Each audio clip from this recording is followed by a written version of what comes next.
Yes, I can. I can hear you loud and clear. All right, so Edgar, this is Steve. You can hear me, sir? Yes, I can, Steve. Can you hear me? I certainly can. Dr. Mitchell, welcome to Brussels, Belgium. We've just had a wonderful time here. Yes, I haven't been there in a couple of years, but it's good to hear you. Yes, excellent. We have a nice crowd, and I'm going to be sort of conduct a little interview with you, ask you some questions, right? Okay. First of all, I told them about the fact that on April the 20th, you went to the press building, National Press Club, and went in front of the cameras and called on the Obama administration to end the truth embargo. This is the first time you'd ever done that. And I thought it was a major thing. And of course, we still haven't gotten disclosure. What kind of, how would you characterize the feedback you've gotten from press and maybe even colleagues since you made that call in April 20th? Well, the most noticeable event is a very much increase in the number of calls and the amount of press interest that has been shown since that period. It's just continuing and continues to build. And I know that you can't service all those, so you're probably having to turn down, what, 3/4 of all these media requests? Well, I'm doing my best to at least talk on the phone with them, but yes, I can't quite do all of them at this point. I have to turn some down that overlap. Mm-hmm. And this is somewhat similar to, of course, what happened when you gave that interview in Kerrang Radio in the UK and got hundreds of requests, and I think you told me you had to turn down, what, 150 of those? The Kerrang radio interview was all of a sudden, it exploded globally. And I can't even remember the number of calls we were getting at that point from all corners of the globe. It was quite overwhelming, that's true. And since that time, it has continued to be substantial. You know, you've talked many times about how you had some very extraordinary feelings and emotions on the return from the moon, after the moon walk, that launched you on a somewhat new path in life, leading to the foundation of the Institute of Noetic Sciences. Now, before I get to that, I'd like to ask you about another set of emotions.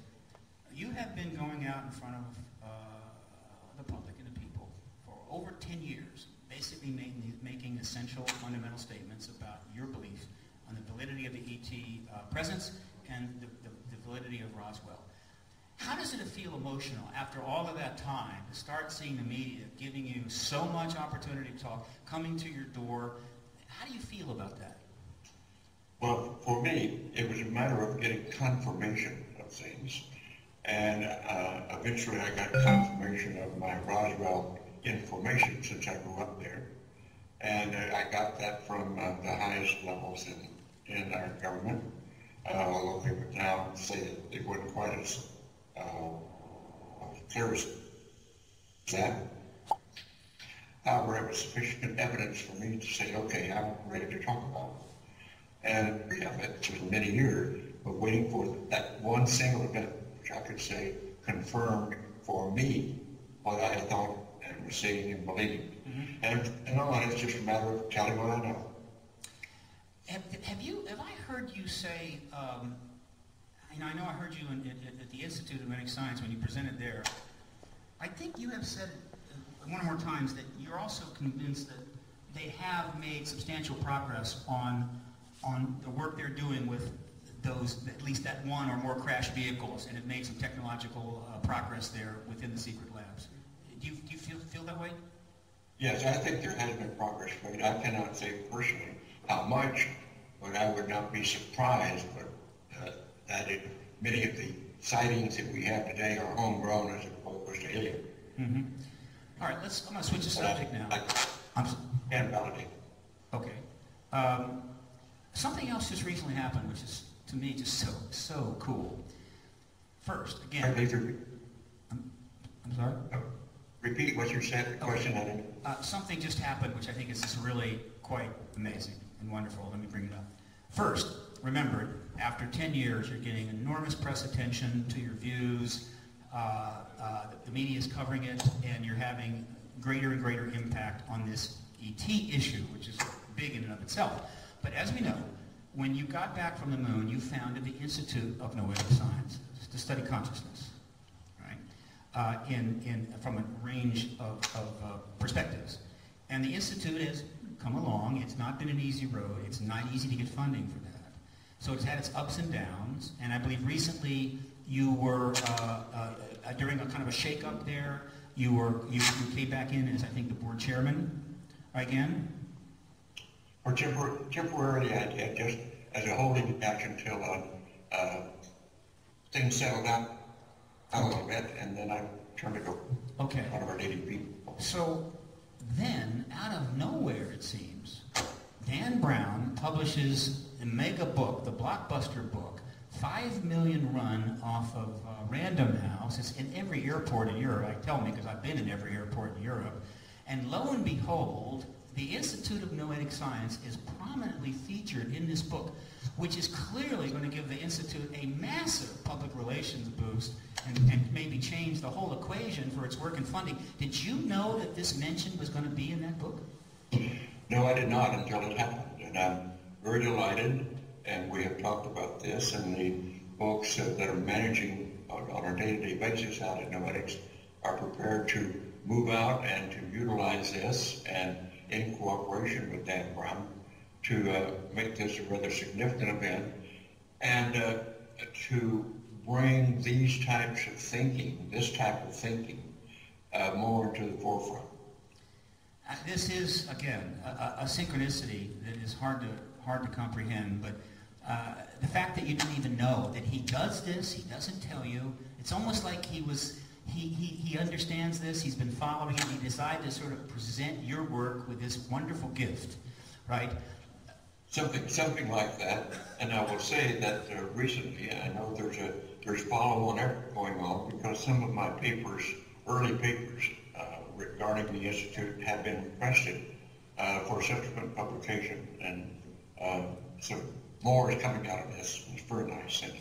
Have you had a chance to talk with Dan Brown since the book came out? No, I haven't. We've missed each other a couple of times, but I expect to in the near future. Fantastic, fantastic. Now, it's also my understanding, I don't think I'm speaking out of turn here, I hope not, for a number of years, you have had a major project on the back burner called Quanta. And essentially, it is an effort with several $100 million in funding.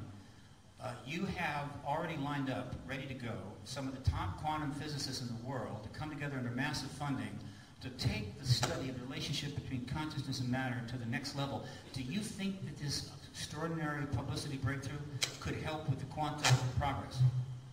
Well, certainly, Quantrack is a parallel organization to Noetics, focused more on the physical sciences and what comes out of elevating the quantum world out of simply microscopic phenomena and understanding that it's we're really dealing with a macroscopic phenomenon at all scale sizes and expanding that. As a matter of fact, we're already seeing quantum biology arising, which was essentially a no-no a few years ago.